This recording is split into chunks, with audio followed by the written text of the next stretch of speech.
Hello mga kabibig, welcome back sa ating bagong YouTube channel. Ito ang pinakamaingay na YouTuber sa lahat ng YouTube.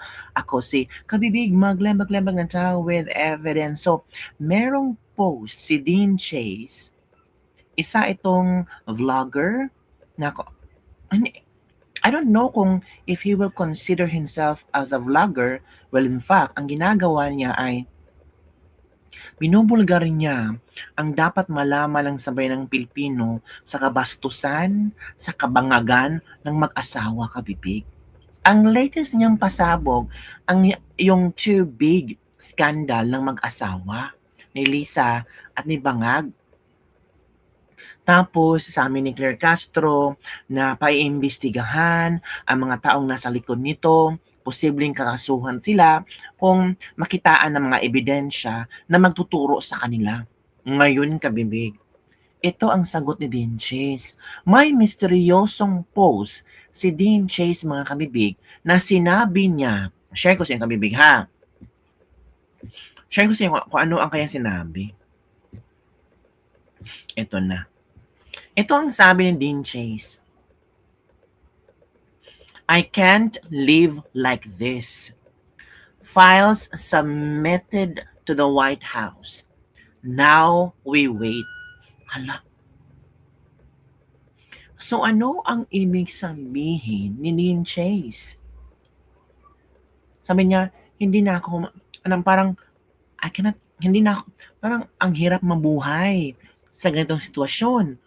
Kasi, niransak na sila, ninakawan na sila, yung mga files, yung phone daw ni Mr. T, ninakawan sila.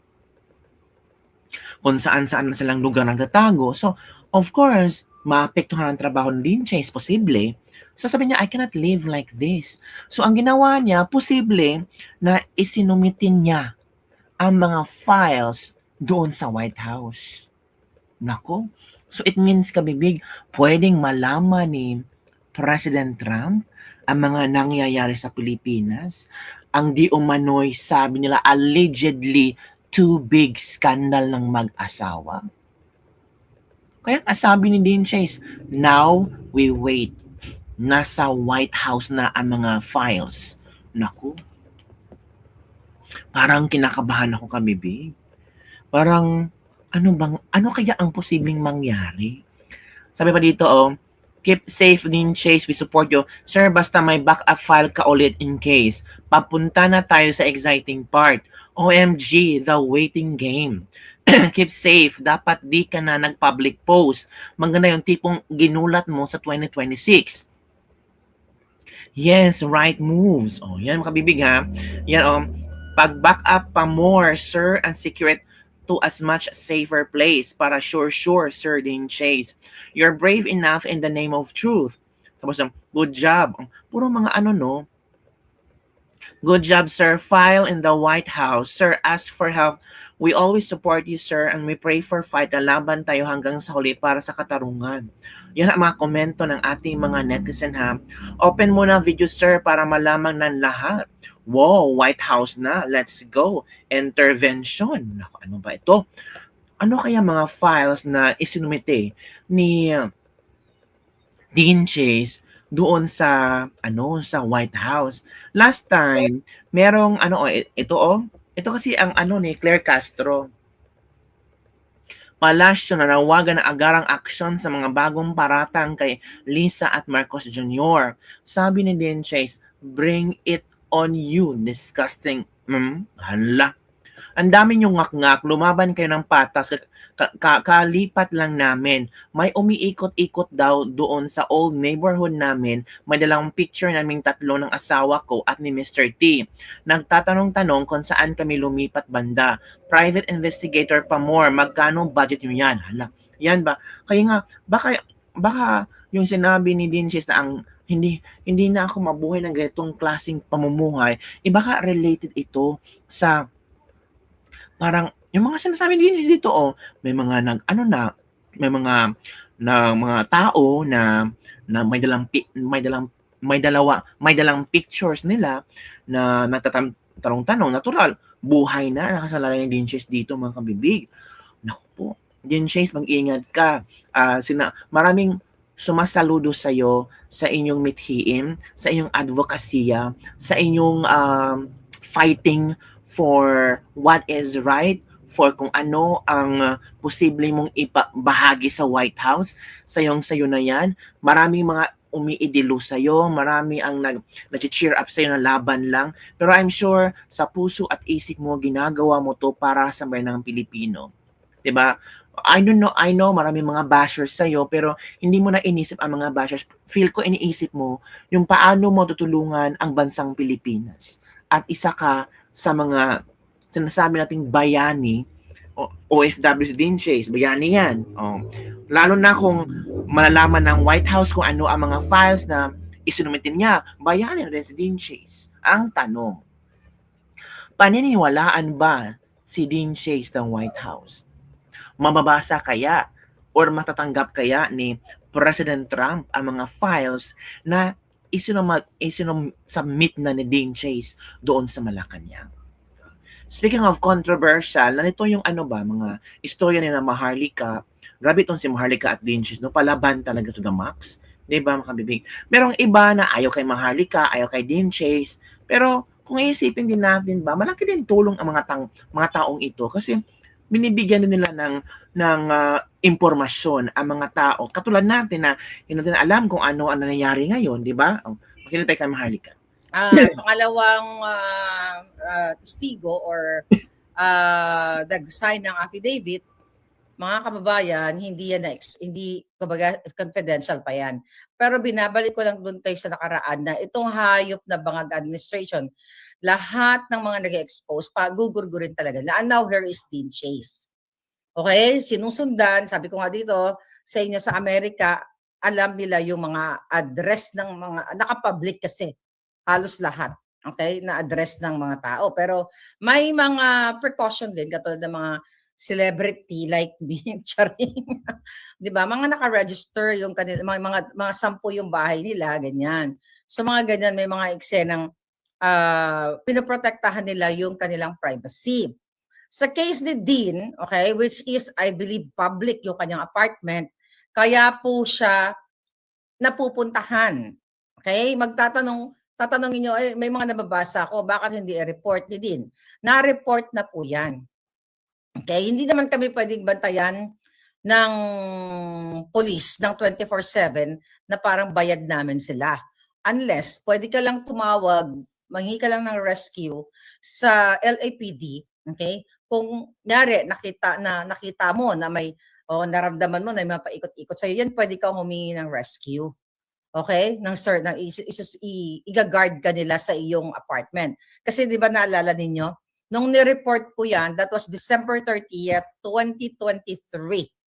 Tumawag ako sa FBI, tumawag ako sa LAPD na ito, papatayin ako ng mga bangag, ganyan-ganyan. Di ba? Sinabi ko yan sa inyo.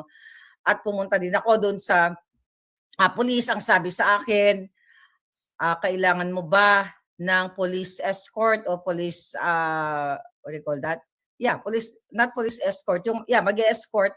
Anong term doon? Mag-ano lang siya, magtatambay doon sila sa mag-monitor sila sa apartment mo kung saan ka nakatira. And now, here is Dean Chase. Okay?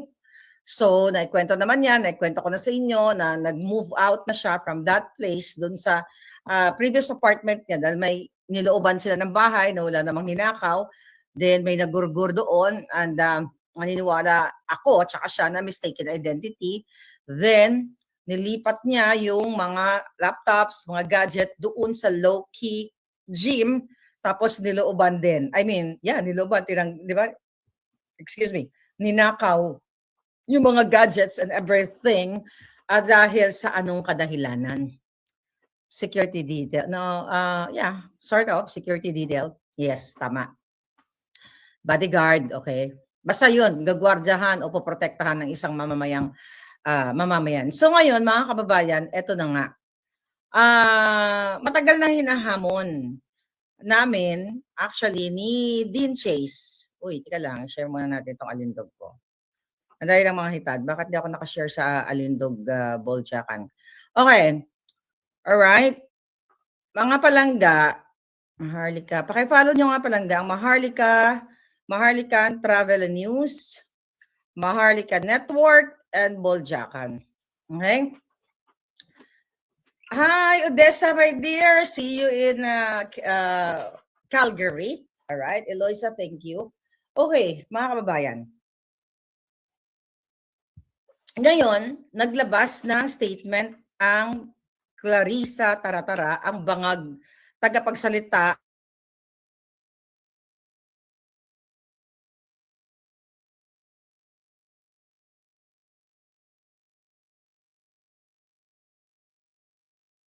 rin talaga sa ating vlog, okay? Kasi ang ganda-ganda ng ano natin ng wifi. But ganun pa man, mga kababayan, eto si Dean, okay? Nag-post siya, tulog lang ako noon kasi ang ganda na ng sleeping pattern ko ngayon, ha? Maaga ako natutulog at marami ako nagagawa sa buhay ko. Nagiging productive tayo. At saka syempre, dapat talagang kompleto yung tulog natin para yung alindog natin laging bongga. Na-post ni Dean, ang sabi ni Dean, ang dami nyong, nag-post si Dean, ayan ha. Okay, dahil daw kakasuhan, ayan si Taratara. Sabi ni Dean dyan, ang dami nyong ngak-ngak, lumaban kayo ng patas, kakalipat lang namin. May umiikot-ikot daw doon sa old neighborhood namin. May dalang picture naming tatlo ng asawa ko at Mr. T. Nagtatanong-tanong kung saan kami lumipat banda. Private investigator pa more. Magkano budget nyo dyan? Okay? Ganito kasi yan. Pwedeng private investigator, pwedeng assassins. Okay. Kaya nga sabi ko kay Dean, Google your name. Baka may kaso ka na hindi mo alam. Okay? Kasi ito yung ginawa nila sa akin. Ito yung pattern. Nag-hire din. Inano ko na to, in-expose ko na to sa inyo. Diba? Doon sa isang case ko, sa out of 4 cases, in 2024, August yun eh. Doon sa isang cases ko, alam niyo kung paano ko nalaman na may kaso ko? Okay? And that is Zaldico versus Maharlika. Ginugal ko yung pangalan ko. Ganyan-ganyan. Tapos nalaman ko, may nakita akong kaso, walang nagsabi sa akin. Lahat, wala, nagkakasuhan ako. Hindi nagpa-press con si Zaldico.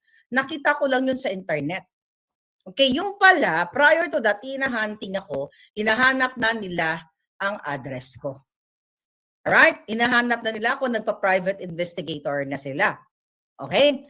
So, pero napag-alaman ko, ito na, fast forward, yung nangyari na kay Zaldico, lahat ng mga kaso, like particularly yung kay Zaldico, well, not only kay Zaldico, halos lahat ng kaso.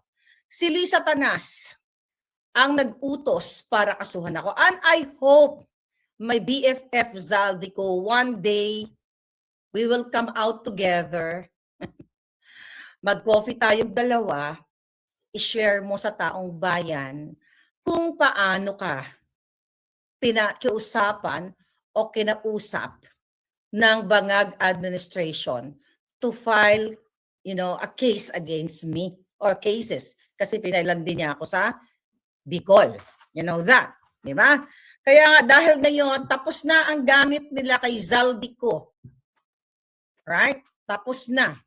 Mga kababayan, ito yung ginagawa nila kay Zaldico ngayon. Ngayon sabi ko nga, maiintindihan ko yung situation ni Zaldico pag dumating yung point, okay, na matapang na siyang harapin talaga. Well, naging matapang na siya na ibuhos niya lahat. Nasasabihin niya talaga sa taong bayan na yung pag-file ng mga case against me o sa iba pa ay etong utos ni Lisa Tanas. Kung papansinin mo, like katulad ni Zaldico, dahil siya ay kongresista, wala na yung time para na-asikasuhin yung mga kaso-kaso. So of course, they have money, they have law firm na mag-aasikaso dyan sa Pilipinas. Diba? Pipirma lang naman yan yung mga magkakaso sa akin. Ang nagtatrabaho talaga dyan para bigyan ng burden, para patayin o gurgurin ang mga galamay ni Lisa Tanas. Etong sinasabi ko sa inyo, factual ito. Okay? Na meron doon, I will ask kung mapapangalanan yung law firm. Later on, malalaman ninyo kung sino-sino yung mga law firm na kasabwat ng bangag para filean ako ng case. So, balik tayo kay Dean Chase. Yung mga naghahunting kay Dean Chase na nagpapakita ng picture. Kaya sabi ko kay Dean, you Google mo yung name mo, tignan mo kung may kaso kang final na hindi natin alam. Kasi bibigyan na talaga tayo ng burden ng mga yan. But syempre, lalabanan natin yung mga jutang sinin yan. Kasi dito sa Amerika, hindi ka pwedeng stalking is a crime. Pwede mo yung kasuhan. Okay? So kung hinahanap ka, for what reason, pwede mo talaga silang i-report at na-report na nga. Pero kailangan malaman ng taong bayan, mga kababayan, na grabe ang panggigipit ng mga bangag sa amin. Which is ako, lumalaban ako. Si Dean lumalaban. Si Dean bago pa lang sa social media. At sabi ko nga, I don't know kung na-anticipate niya yung ganitong klaseng panggigipit na gagawin sa kanya ng bangag administration. It just so happened na inborn siyang matapang. Okay? Inborn siyang matapang at hindi niya naalintana na ganito ka-demonyo ang gobyerno ni bangag. Kasi in the past, even yung mga previous administration, di ba? Well, when it comes to digital age, ang pasok dyan ang Aquino administration, doon nagsimula ang Facebook, 2009.